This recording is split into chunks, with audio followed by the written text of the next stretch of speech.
Homelessness often befalls people. It's not often a choice, but it's what one Londoner chose to do over the holidays to come to peace with his past. I basically had to face myself. Heiko Kater became homeless at 15 after choosing not to return home from the Robert Land Academy Military School for Boys. Knowing he'd return home to a life of physical abuse, homelessness seemed to be a better option. But he faced more physical and sexual abuse on the streets and turned to a life of crime just to see the end of each day. Since I'm a youth, I get approached by, teenagers or young adults who would ask us to commit crimes or whatever to make money. It was one incident in particular that got Kater thinking about where he was headed. I got stabbed in the eye. I think that was like a big wake-up call for me when I was 19. Being in and out of the justice system up until he was 27, Kater desired something more and tried to find a way to break the cycle. Well, it started with the decision to do so, or the recognition of where I was. Kater began his journey of couch surfing and homelessness in Oakville and eventually found his way to London. It was in London that he sought out services to get him on track to a responsible life. Social services was his first stop to get a startup allowance, followed by a job placement agency. The Intercommunity Health Centre was one stop that helped him most throughout his journey. It's kind of a situation where anyone comes in and says, hey, I need help with this. We try and do what we can to make it work for them, down to the very basic needs such as providing socks, underwear, toothbrush, toothpaste. We also have laundry services here and showers. While the Intercommunity Health Centre provided medical care, social workers, and ID clinics, the Unity Project provided more of a makeshift family scenario.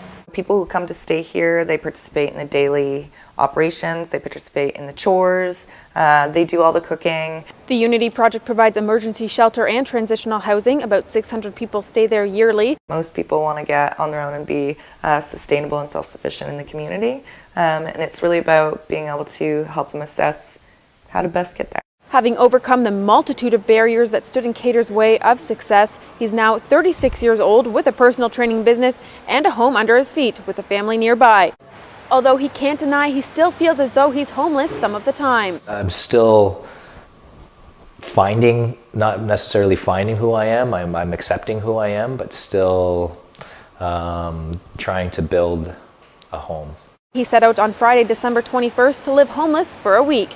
His goal was to raise awareness of homeless youth and come to peace with his past. While he faced hunger, battled with hygiene, and spent most of his time walking back and forth across London just to stay warm, his greatest challenge was overcoming the way he felt about himself. Alone, really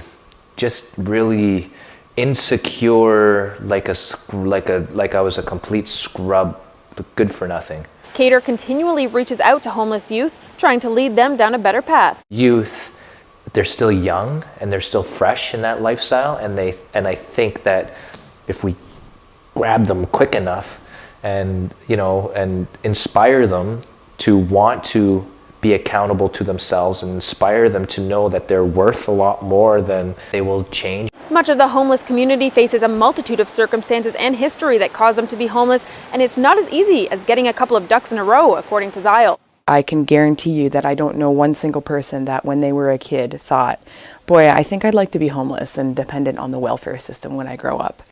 Kater needed that 1 week adventure to help him reconnect with his past and move on. He continually helps others do the same by raising money. So far, he's raised $5,000 by selling toques for Youth Opportunities Unlimited, an organization that helps youth use the resources in the city. He hopes to raise $7,000 by February 5th. For Stellar Radio, I'm Paige Parker.